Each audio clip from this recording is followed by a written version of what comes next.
Hello, friends. Cheers. 17.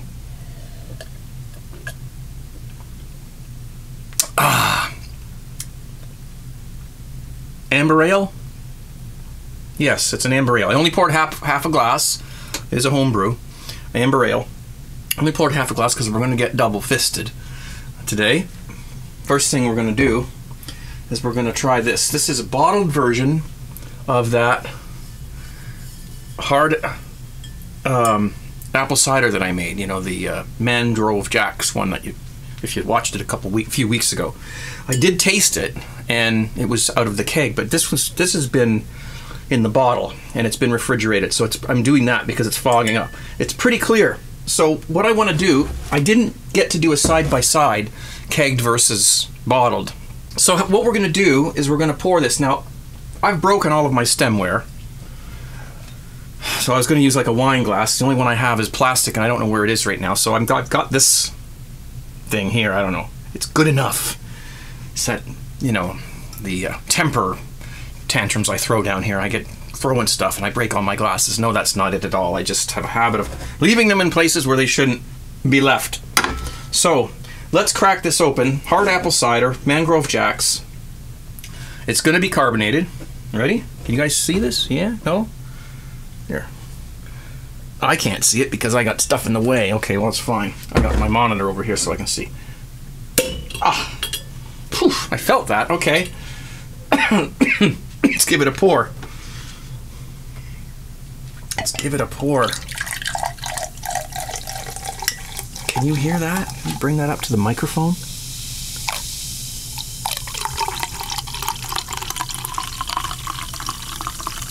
That's the sound of a carbonated hard apple cider. Let me put the lid back on here so it doesn't get flat. That's a couple things over here I want to talk to you about. Let's see. What do we got for bubbles? Bubbles? Who's Bubbles? Trailer Park Boys? Okay, you can't see any bubbles. They have all gone out, but it's going to be carbonated. Oops, I better step back. Sorry. Okay, well, let's give it a try. This is the bottled version. It's been aging in the fridge, so it should be clean. Cheers.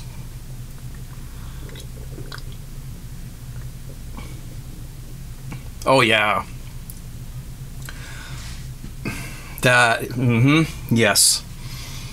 Definitely, that is very, very, very good. I like that.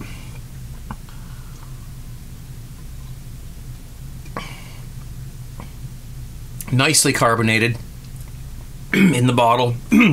Sorry. Don't start talking before you swallow the rest of your beverage. Very clean, no bitterness. Just tastes like carbonated apple juice, really, but not very sweet.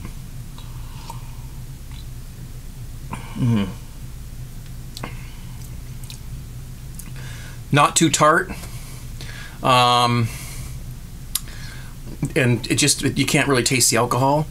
So I'm trying to describe these things, but you know, it's apple cider and it's carbonated and you can't really taste the alcohol. I remember saying it was about 5.5% ABV. So it's just like a beer. I like that. I would brew that. I would do that again. Definitely. Definitely. So get those out of the way. So thank you to Marco who sent that. And by the way, Marco's, I think he keeps forgetting that he sends me stuff because he sends it again. Because he sent me another box full of Cooper's kits. Thank you, Marco. I really appreciate that. I got one brewing back here right now. And this one here is another one. So you know, they're both amber ales. So thanks, man. Really appreciate that. Appreciate the help. So what I do lately is when I brew a beer, whether it be a kit or, you know, whichever way I choose to brew it, usually I've got a batch that's ready to put in a keg. So I've kegged the batch, okay, and then I just put the lid back on the fermenter tight with the airlock, and the yeast and the trub that's in the bottom there, that can sit for a couple of days at the most. It doesn't hurt it. I would prefer to use it the same day, but the next day is fine. You just make sure the lid's snapped on tight and the airlock's on, and then use lots of CO2 in there, so it'll be okay. And then when I brew my beer, I get it all in there, get it all set and ready to go, and then all I do is I just take the other fermenter. There's one here I have to clean, and I either dump. I'll just take it and I'll just dump it right in. Just dump the trub right in there. It doesn't have to be cleaned. It doesn't have to be washed. And it doesn't really matter how much you put in. I mean, as long as there's enough. I've poured a whole trub into another batch of beer. People are saying, "Oh, you're over pitching your yeast." I don't taste anything wrong with it. It tastes fine to me. And it's the same yeast I've been using since the beginning of this year. So I don't use these. These are all over my workbench. These yeast packets that come with these kits. And I don't use them, so maybe I'll have a contest or something. Someone will win a bag of yeast. So that's what I do. I just dump it in, or if there's a lot of trub, and I don't want to dump it all in, I just get a measuring cup. Where is my measuring cup? Oh, it's in the sink. And I just scoop a cup of the yeast out, a little over a cup. Scoop it out, sanitized measuring cup. Dump it right in. Rinse it off because it's been sanitized, right? So get it in there and stir it. Now, the last time I did this, not this time, but the last time I made a batch like this, I put the yeast in from the bottom of the fermenter, and within an hour of the pitching of the yeast, that airlock was going boom, boom, boom, boom, boom, boom, boom. Like, it was going like crazy. And I thought, an hour later, and it's going like that, I thought, oh, something's wrong. It's probably infected, and it's going like hell. But I smelt it. Smelt fine, and that's this beer right here. And, well, since we're talking about it,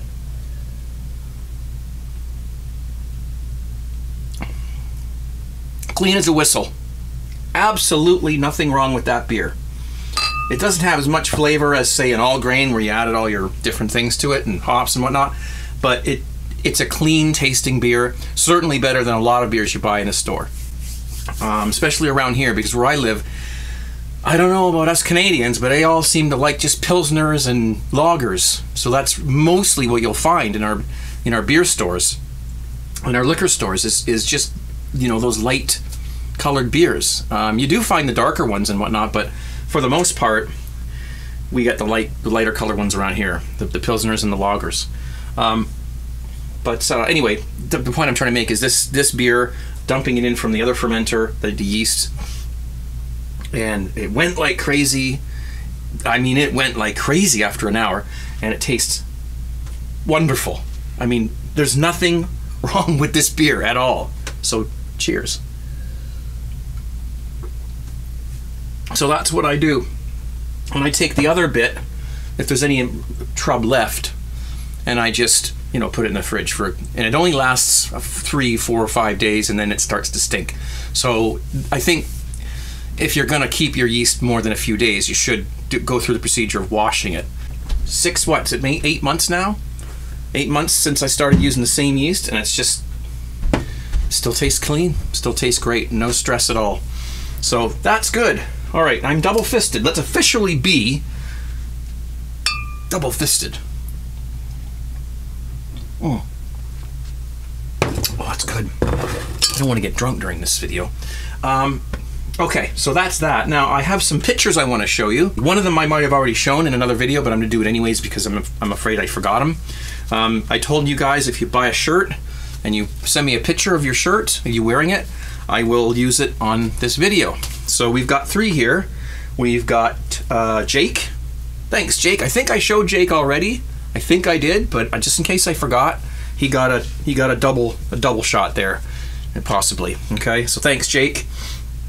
We got Lachy, A-L-A-C-H-Y, and he bought one. Thank you, Lachy. Awesome picture. Great stuff, dude. Thanks a lot. And last but not least is Burge, B-E-R-G-E. Burge, thank you so much. I appreciate you guys and your support. It means a lot to me. And new shirts are now available. So please go to tgtshirts.com and you can look around and see what you might want to buy. I've been using Star San for a long time.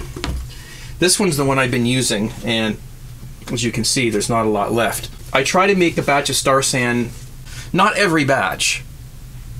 See, I've got some going on. I've got some in here right now. I don't know if you're going to be able to see it, but okay. And it's cloudy. And we talked about this like a year ago. And usually I should put it from there. I should put it back in the. I keep it in this thing here. It's a juice container. I make a gallon at a time, and I just use that to sanitize my fermenter, my spoon, you know, whatever else I'm using. So, and that's what I do. And this has been lasting me. This has lasted me. I don't know. Somebody sent this in like a few years ago, and it's now just running out. So now I've got this one. Someone sent me this about a year ago, and I haven't even used it yet. So there you go. The stuff for, you know, I think this is about $12 to $15 where I live. This one will probably be closer to 20 or something like that or more. But they last for like ever, especially if you reuse. Now people say if you use distilled water, it won't go cloudy. Well, that's true.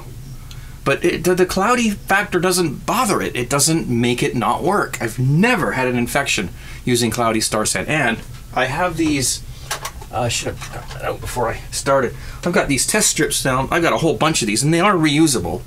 And you know, you put them in and you just look at the color and you put it next to the little thing and you see, oh yeah, the pH is 2. As long as the pH is 3 or below, Star San will work. And I test cloudy stuff. Let's test it right now. This stuff is cloudy.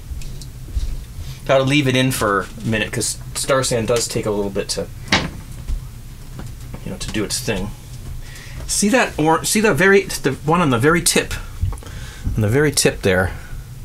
It probably won't focus because my face is there, but you see the color of that. That tells me that this Star San is fine. If it was more towards an orangey color, then I'll put a little bit more Star San in. Just a few drops just to bring it back, or I'll just pour it out and make another batch. People say, well, you're cheap. Well, yeah, I am trying to save money here. If you can, why pour good Star San down the drain just because it's cloudy? It still works when it's cloudy as long as that pH is right. Don't care about cloudiness. I don't have to run to the store and buy 5 gallons of distilled water and lug it in from the parking lot just so that the stuff is clear. And I don't care whether it's clear or not. It doesn't bother me. I'm not drinking it, so... Clear Star San is overrated, just like clear beer is overrated. There you go. I have also been known to use this iodophor. I haven't used this in a while, and I don't know the shelf life of this stuff. I actually really don't. So I'm actually going to ask you guys a couple things that you can post comments down below, because when you post comments down below, it helps this video gain more popularity. So iodophor, I've probably had this. I mean, you know, you can see that it's been through World War II. I've had this for quite a few years, maybe 5 years, 4 years maybe. And will it still work? Do you think it'll still work if I mix a batch up? I don't even know how to do it. I have to try and read that again. So I use that, but it stains. It turns things yellow, and I don't like that. So I've only got it on a standby in case it's an emergency. Now the third thing I have here, and again, I'm going to ask you guys for a little advice. I could go to the 17 Brew Crew forum and ask for, hey, what the heck? That's good. This is something that somebody sent me. It's not Star San, but I've put it in a Star San container. It's Sani-Clean by the same company. 5-star? Yeah. My glasses again. Sani-Clean. Now, I don't know how to use this as a sanitizer, or even if I can. So it's just been sitting here. Whoever sent this to me years ago, if you're watching, thank you, but I don't know how to use it. I assume it's a cleaner, and it says Sani-Clean, so I assume it's a sanitizer. Now, there are instructions on not on here, but on the web. But it seems like it depends on what you're doing with it. You know, you put a little bit more in if you're trying to sanitize, you put a less in if you're not. Does any of you guys out there ever use Sani-Clean? And if you have, please leave me a message down below and tell me what you used it for and why, And why should I use that when I can use, you know, OxyClean or whatever? Or, you know, what's the advantage of using this stuff? I will use it. I'm not going to waste it. But if I need to clean a fermenter, can I use this and also sanitize it with this at the same time? That's my question. Okay? So that is everything I had planned to cover in this video.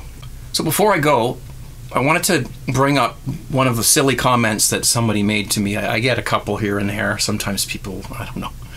Somebody said that I'm foolish to be brewing this stuff right near the fuse box, as though I'm going to take my hose and spray the fuse box with water. I don't know what they think is going to happen.